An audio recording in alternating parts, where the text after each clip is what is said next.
Staying in the US now, as the financial downturn worsens, concern is growing whether Washington can afford its extensive network of overseas military bases. Well, David Vine from the National Project on Foreign Military Bases thinks it's now time to shut them down, and he joins me live from Washington, D.C. Thank you very much for joining us, Mr. Vine. So you think that Washington has gone too far with its military links? Thank you. Absolutely. The United States possesses somewhere around 1,000 military bases outside its own 50 states and Washington, D.C. These are military bases on other countries' sovereign territory. It costs the United States somewhere around $100 to $140 billion a year. The United States has no business having so many military bases around the world, most of which are relics of the Cold War, and that we haven't really thought through why we have so many bases, what the cost the bases are inflicting on the United States, and what the cost the bases are inflicting on local nations that are hosting the bases. But such a network of military bases spread all over the world is a very powerful geopolitical tool. So do you think America is really ready to review its defense policy?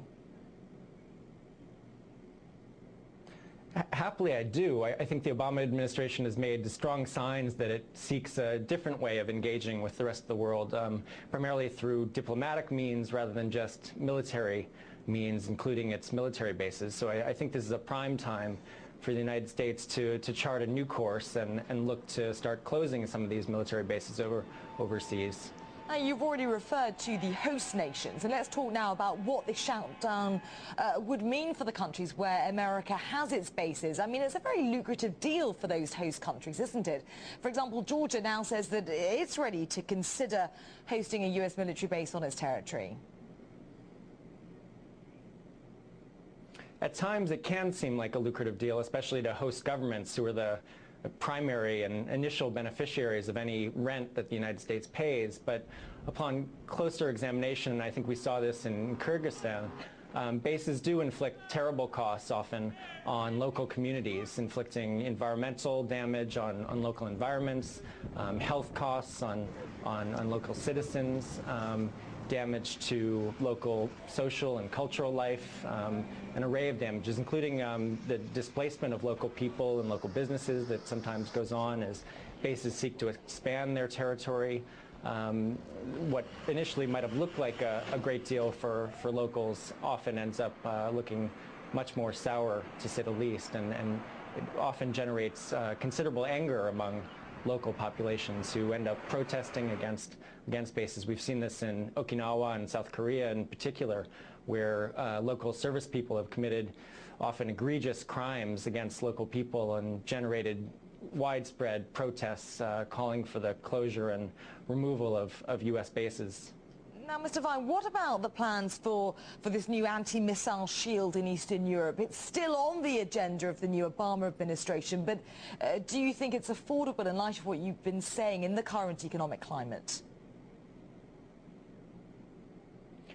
I absolutely don't think it's affordable. I also think it's a terrible idea. It's also unproven.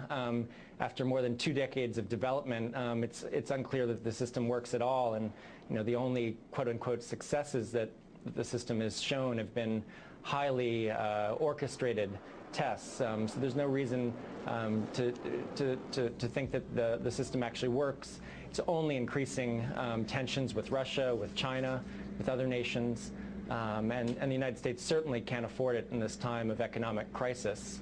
Again, happily, I think we've seen some signs from the Obama administration that they're likely to put a halt to development of the program, which I think would go a long way to improving relations with Russia, with China, with other nations, and to building a much more productive forms of diplomatic and social, cultural engagement, economic engagement with other nations, rather than primarily this military and all too often antagonistic relationship that we have seen underway, certainly through the Bush administration and prior administrations.